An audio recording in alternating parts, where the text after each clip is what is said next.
एक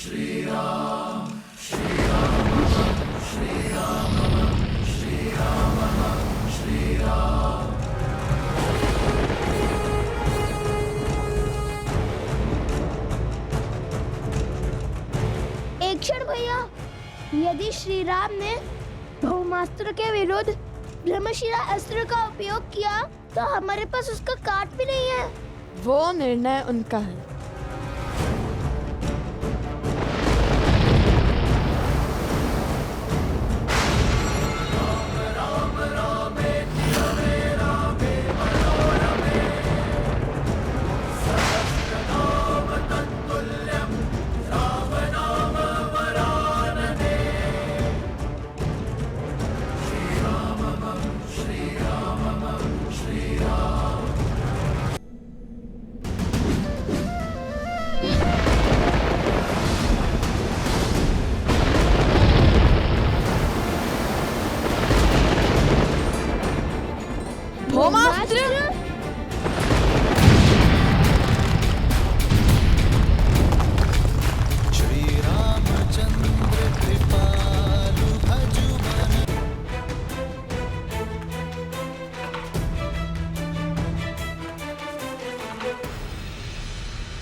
यदि चुनौती ली है तो उसे पूर्ण करने के लिए सच हो जाओ।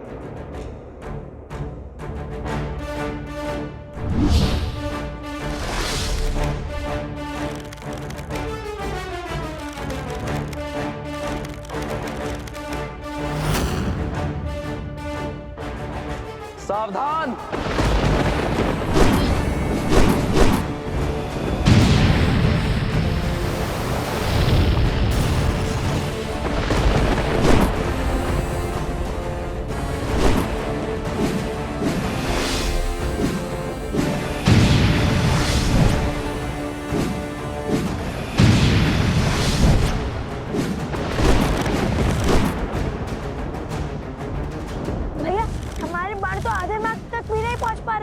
प्रयास करते रहो कुश।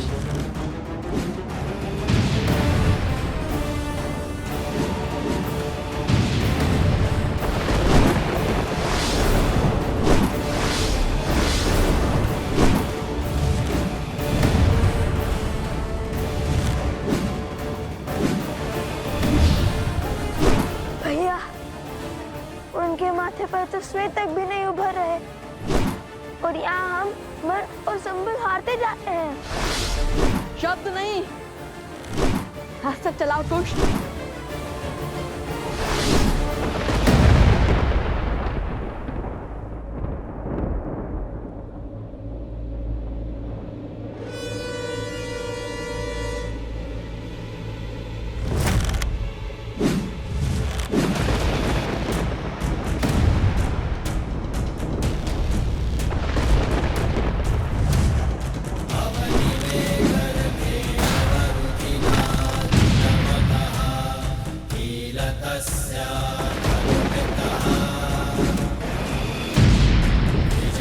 किशोर अवस्था में ये बालक श्री राम के सामने खड़े हैं, उन श्री राम के सामने जिनके आगे रावण और बाली जैसे महाबली नहीं टिक पाए। लगता है जैसे श्री राम के समक्ष साक्षात श्री राम खड़े हैं। ये विद्या के धनी अवश्य हैं, किंतु विद्या का उपयोग अधर्म के लिए कर रहे हैं। ये विद्या राष्ट्र की भलाई, देश के विकास के काम आनी चाहिए थी, किंतु उन्होंने बुराई का पथ चुना है और बुराई चाहे जितनी बलशाली हो, अंत में हारती ही है।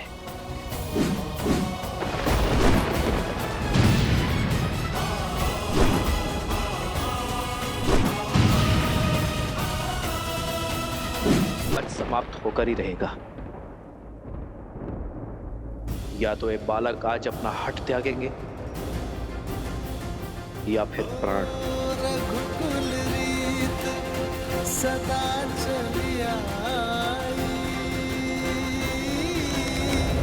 प्राण जाए पर वचन न जाए।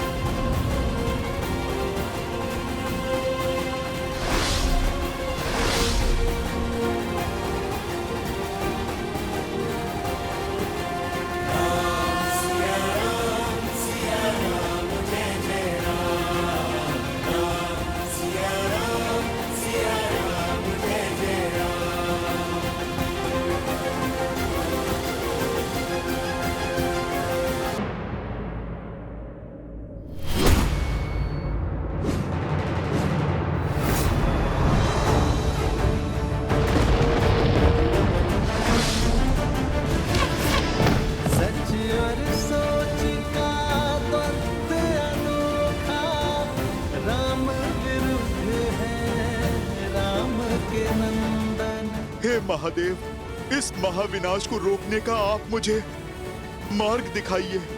मेरे प्रभु और उनके वंशजों को इस अनर्थ से बचाइए महादेव।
लगता है भाग्य तुम्हारे साथ है बालकों, क्योंकि सूर्यास्त के पश्चात चलाया एक भी बाण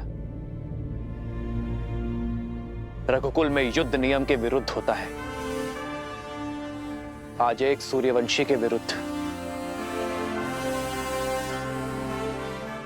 तुम्हारी ढाल साक्षात सूर्यदेव बनकर आए हैं। नियति तुम्हें अंतिम अवसर दे रही है बालकों। जाओ, जाकर अपनी माता को सत्य बताओ। यदि कल सूर्योदय होने पर तुम दोनों के हाथों में धनुष दिखे तो उसी क्षण हट और हटी दोनों का अंत कर दूंगा।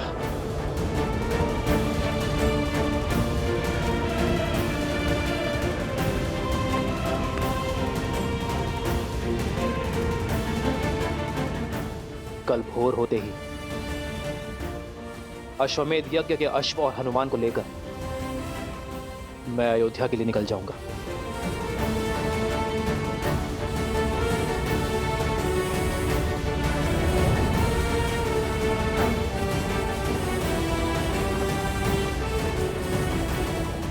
जाओ और जाकर हर भूल के लिए अपनी माता से क्षमा मांगो।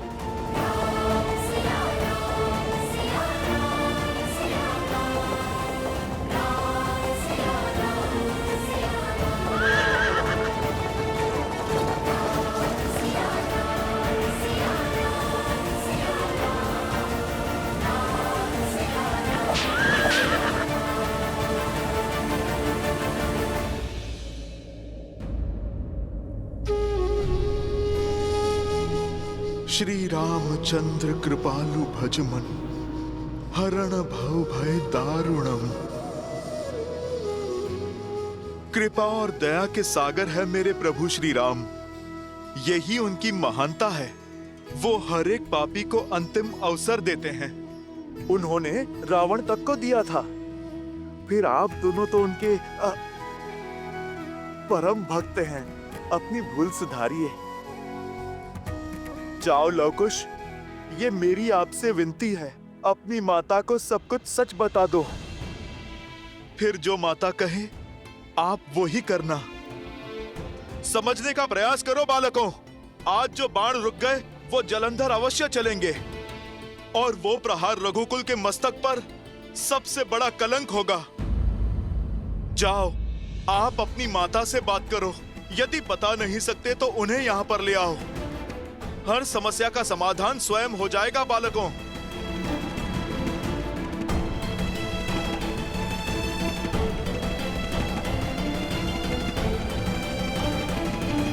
लवकुश की पुकार की माया से आपने बानासुर को बचा लिया, परंतु आप स्वयं किस माया में फंसे जा रहे हैं भैया? क्या नाता है आपका इस गंधर्वी चंचलाक्षी से? और सीता के पीछे आपको वो क्यों दिखाई दे रही है? मुझे तो कुछ नहीं दिखाई दे रहा है। ये घटना संकेत है शुभनखा, उस श्राप का। कहीं वो सीता उस श्राप को पूर्ण करने का माध्यम तो नहीं, जो श्राप मुझे गंधर्वी चंचलाक्षी ने दिया था। पहेलियां मत बुझाइए भैया। मुझे स्पष्ट रूप से बताइए कि किस श्राप की बात कर रहे हैं आप। मैंने अनेक वर्षों तक ब्रह्मदेव का तप करके उनसे अजर अमर होने का वरदान प्राप्त किया था। ये आशीष पाया था कि मुझे केवल स्त्री ही मार सकती है।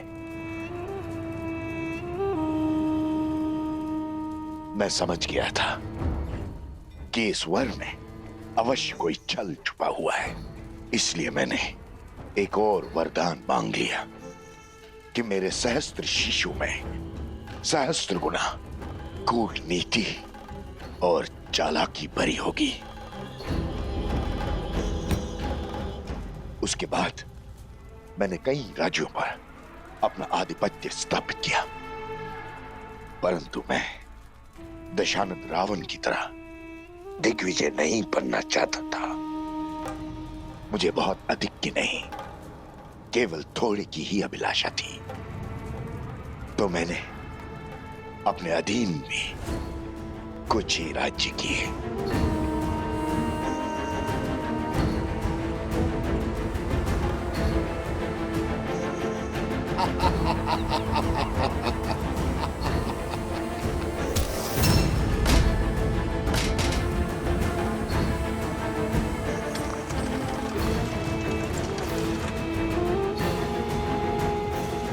ये है हर किसी को अपने सामने झुकने पर विवश कर देने वाले सहस्त्र मुख। मैं अपना राज्य इन्हें सौंपता हूं। आज से यहाँ की हर वस्तु हमारी है। जाओ, हर रत्न, हर आभूषण, हर मूल्यवान वस्तु ले आओ हमारे समक्ष।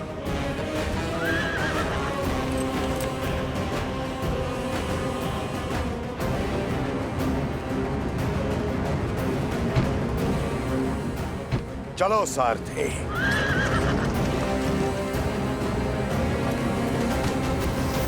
छोड़ो मुझे, छोड़ दीजिए, क्या कर रहे हैं? छोड़ दीजिए।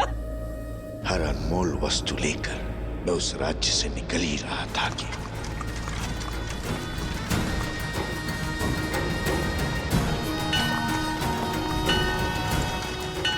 रुको सारथी।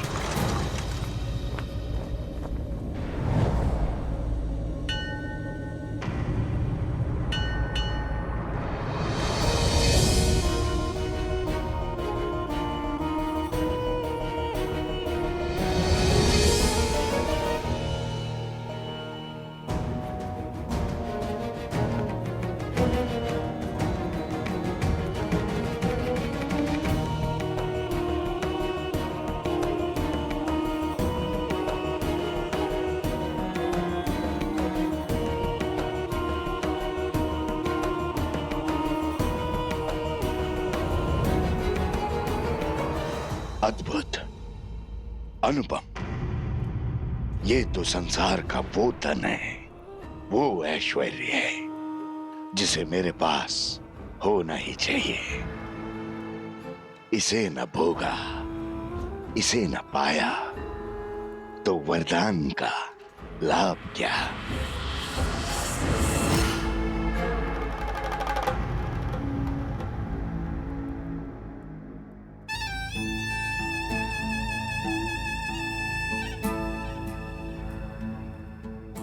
तप के लिए बहुत अनुचित स्थान चुना है सुंदरी। तुम्हारा तप और पूजा सफल हुई। अब कोई आवश्यकता नहीं अब इस लक्ष्मी या किसी और देवी देवता की पूजा की। अब तुम मेरी हो। अब और लक्ष्मी और वैभव की आवश्यकता कहां। तुम्हें संसार का हर सुख दूंगा मैं, हर मनोकामना पूर्ण करूंगा।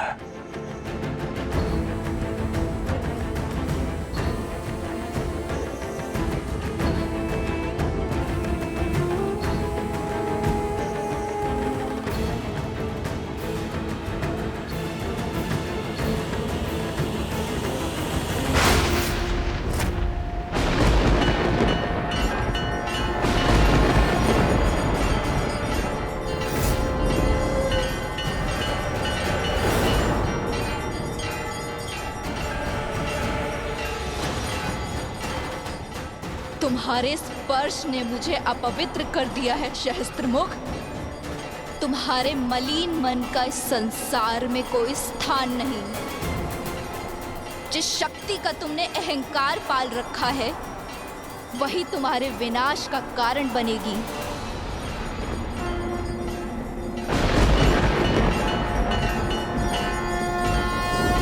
विनाश और मेरा ब्रह्मा का वरदान प्राप्त है मुझे।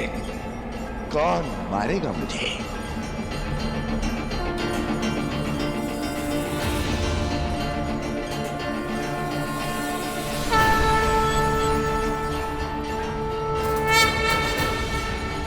मैं गंधर्वी चंचलाक्षी, जिसके पावन तप को तुमने अपवित्र किया है, मैं तुम्हें श्राप देती हूँ।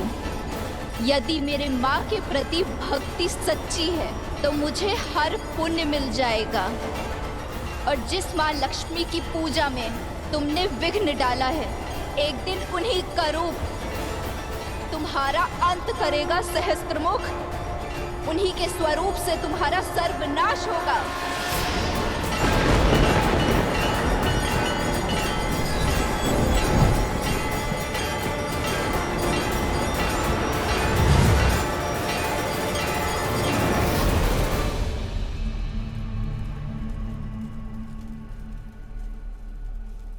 ये वही है जिसके बारे में चंचलाक्षी ने कहा था, मेरा अंत है ये। संसार को भ्रम के जाल में फंसाने वाले मेरे भैया आज स्वयं एक भ्रम से भयभीत हो रहे। शांत हो जाइए भैया, ये वो नहीं है जो। ये वही है, ये वही है, और भय भ्रम से नहीं श्राप से है मुझे। उसने कहा था कि लक्ष्मी धरती पे जन्म लेगी, और फिर वो लक्ष्मी में समा गई थी। कहीं संसार का संदेह सत्य तो नहीं? कहीं सीता लक्ष्मी का रूप तो नहीं?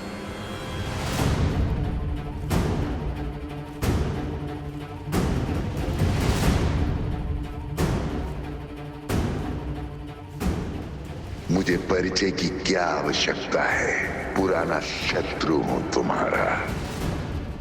मेरा पुराना शत्रु कौन हो सकता है वो जो पुनः लौट कर आया है? किंतु मेरी मृत्यु से क्या सिद्ध करना चाहता है वो? होना हो, ये बात जितनी छोटी लगती है उतनी है नहीं।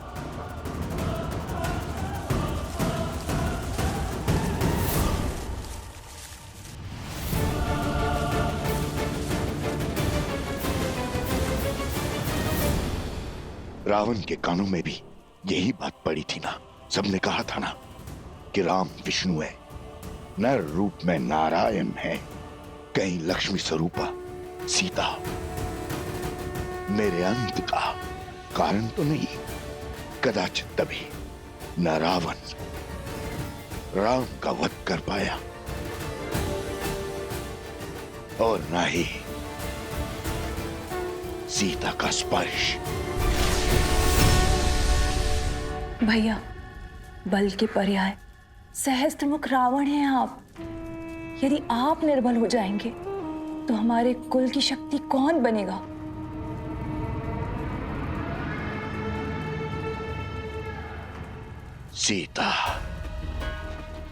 सीता के कारण पूरा राक्षस कुल समाप्त हो गया। सर्वशक्तिशाली दशानंद रावण मृत्यु को प्राप्त हो गया। मैं प्रहार की कोई परीक्षा नहीं दूंगा। मैं लक्ष्मी के समक्ष नहीं जाऊंगा। नारायण, श्री लक्ष्मी, विष्णु, ये सब ढोंग है भैया। अरे जीवन भर वन में भटकने वाले देवता नहीं अभागे होते हैं। अभागे। जो बात संसार नहीं समझा वो आपको समझनी होगी भैया। मानना होगा कि वो सीता एक साधारण सी स्त्री है।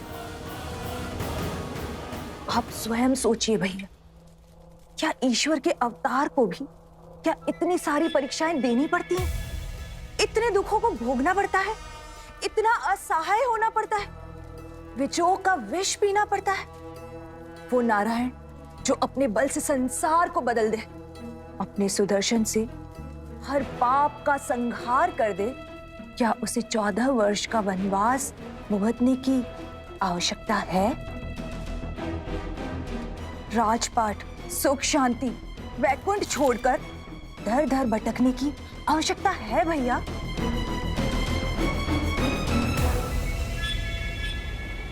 और जिसे आप लक्ष्मी समझ रहे हैं, जिसके भय से थर थर कांप रहे हैं, वो पूरे 1 वर्ष तक हमारे भैया की बंदी रही। यदि वो लक्ष्मी का रूप होती तो क्षण भर में तो लंका से अंतर्ध्यान हो जाती और 1 वार से दशानन की हट को तोड़ देती। ब्रह्म को बल पर हावी मत होने दीजिए भैया, तनिक सोचिए। तो फिर सीता के पीछे मुझे उस चंचला की छवि क्यों दिखाई दी?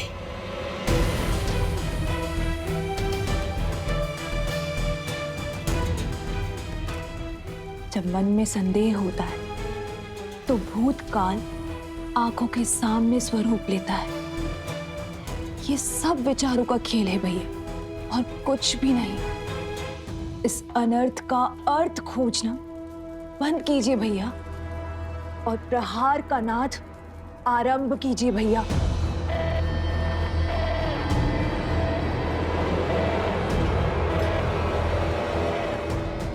यदि विश्वास हो गया हो तो आगे बढ़े। हमारा अगला दांव शीघ्र, अति शीघ्र चलना होगा हमें भैया।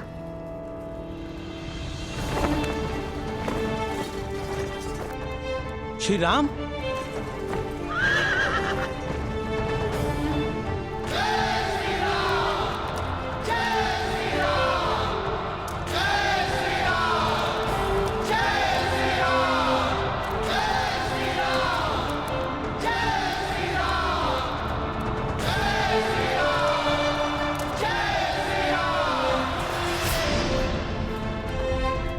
मैं आप सभी के भावों को समझता हूं, किंतु सर्वप्रथम मैं अपने भाइयों और मित्रों से मिलना चाहता हूं। कहां है वो?